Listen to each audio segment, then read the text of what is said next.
एक आदमी जोर से खींचकर 8 महीने की गर्भवती सांड को बेसब्र होकर एक पुराने कुएं के ऊपर ले गया। जैसे ही सांड थोड़ा सा संभला, उसने अपनी मुट्ठी से कुएं का ढक्कन तोड़ दिया। अगले ही पल सांड सीधे कुएं में गिर पड़ा। तुरंत ही कराहती हुई दर्दनाक आवाजें आईं।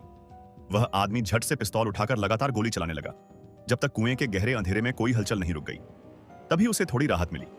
वो आदमी यह सब इसलिए कर रहा था क्योंकि उसने अभी अभी अपनी पत्नी की हत्या की थी और उसे उसी जगह छुपाना चाहता था। बाद में पिता और बेटा मिलकर उस पुराने कुएं में मिट्टी भरने लगे ताकि कोई सबूत न मिले और उनका मन थोड़ा शांत हुआ। पर उसी रात अजीब घटना घटी।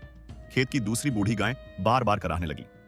पिता और बेटा टॉर्च लेकर देखने पहुंचे तो पाया कि गौशाला चूहों से भर चुकी थी और चूहों के बिल ठीक उसी दिशा में कटते थे जहां पुराना कुआं था। डर के मारे और मामला उजागर न हो, दोनों ने जल्दी से चूहे के बिलों को सीमेंट से बंद कर दिया। यह सब उस दिन से शुरू हुआ जब पत्नी ने अपनी ससुराल की हजारों एकड़ की जमीन विरासत में पाई थी। पहले तो पति पत्नी की जिंदगी ठीक चल रही थी, पर अचानक पत्नी ने तलाक मांग लिया और खेत बेचकर पड़ोसी लाओ वांग के साथ भागने का प्लान बना लिया। और वह पहले से ही खरीदार से भी संपर्क कर चुकी थी। इस बात पर दंपत्ति की कड़ी बहस हुई। तब पति ने पिछवाड़े में पड़े सूखे कुएं को देखा और उसके मन में एक बेहयाई भरा ख्याल आया। फिर उसने अपने बेटे के साथ मिलकर अपनी पत्नी सीयुई हुआ को मारने की साजिश रची। उस रात उसने तलाक मान लेने का दिखावा कर पत्नी के साथ बहुत शराब पाई। जब सीयुई हुआ बेहोश हुई तो उसने तुरंत तकिया रखकर उनकी नाक मुंह दबा दिए और बेरहमी से मारकर उनको सूखे कुएं में फेंक दिया।